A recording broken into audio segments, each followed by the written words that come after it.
నమస్తే, welcome to Bharat spice channel.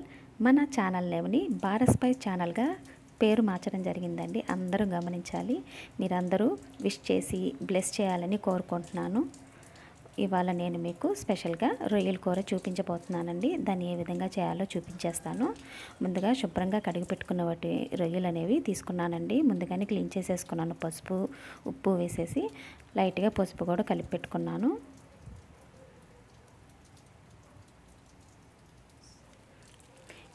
ఆ రోజు బాగా వర్షం పడుతూ ఉందండి. ఆ టైంలో చేశానన్నమాట వంట. చాలా బాగుంది. లవ్లీ డే అనమాట. ఆ రోజు నాన్ వెజ్ వండుకొని తింటే ఇంకా బాగుంది.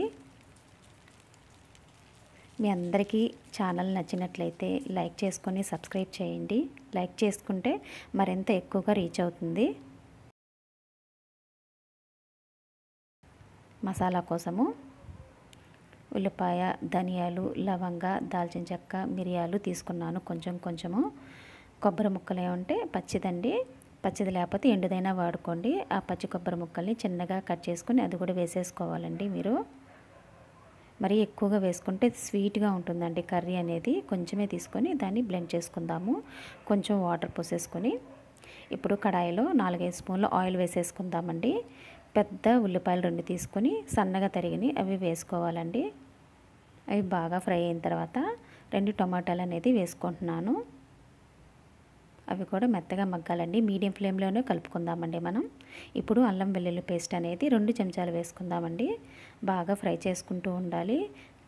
కొంచెం సాల్ట్ వేస్తే త్వరగా మగ్గుతుంది మసాలా అంతా కూడా. కరివేపాకు తగినంత వేసుకుందాము. ముందుగా మనం బ్లెండ్ చేసి పెట్టుకున్నటువంటి మసాలా ఉంది కదండి, కొబ్బరి, ధనియాలు అలా అవన్నీ కూడా మనం వేసేసుకోవాలన్నమాట. బాగా SIM to medium, medium to SIM అలా మార్చుకుంటూ అడ్జస్ట్ చేసుకుంటూ ఫ్లేమ్ని ఫ్రై చేసుకోవాలి. అలాగే పసుపు, తగినంత కారం కూడా వేసేసుకోవాలండి. అలా నూనె తేలే వరకు ఫ్రై చేసుకోవడం వల్ల మీకు మసాలా అనేది చాలా బాగుంటుంది. కర్రీ అనేది చూసారా, ఆయిల్ అంతా కూడా సపరేట్ అయిపోయింది. ఇప్పుడు రొయ్యలు అనేది వేసుకుందాము. రొయ్యలు అనేది వేసేసుకుంటే కాసేపటికి నీళ్ళు అనేది ఆటోమేటిక్గా వచ్చేస్తాయండి. వెంటనే నీళ్ళు వేయకండి, టేస్ట్ బాగుండదు. ఒక 10 నిమిషాల పాటు ఉడికించుకుందామండి. కాసేపటికి కొంచెం బాగా మసాలా పట్టుకుందండి. ఆ తర్వాత తగినన్ని వాటర్ పోసుకోవాలి. నాకైతే కొంచెమే సరిపోతే 1 టీ గ్లాస్ వాటర్ అయితే యాడ్ చేసుకున్నాను. మీకు ఇంకా ఎక్కువ గ్రేవీ కావాలంటే ఇంకా కొంచెం యాడ్ చేసుకోవచ్చండి. కొబ్బరి వేసాం కదా, చాలా చిక్కగా వస్తుంది.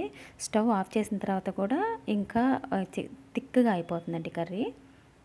ఇప్పుడు మూత పెట్టుకొని ఒక 15 మినిట్స్ పాటు ఉడికించుకుందాము. ఆయిల్ అంతా కూడా పైకి తేలింది. చాలా బాగుంది. స్మెల్ అయితే చాలా బాగుంది. మనం మసాలాలన్నీ పేస్ట్లో వేసాం కాబట్టి ఇప్పుడేం వేయక్కర్లేదు. చివరిగా కొత్తిమీర చల్లుకొని దించేస్తే సరిపోతుందండి. కొత్తిమీర, పుదీనా వేసుకోండి. కాసేపు కలిపేసుకుంటే సరిపోతుందండి. మొత్తానికి 15 to 18 మినిట్స్ పడుతుంది కర్రీ అనేది తయారవ్వడానికి. మీ అందరికీ నచ్చితే సబ్స్క్రైబ్ చేసుకొని లైక్ చేయండి. Thank you. Please subscribe, like, and share.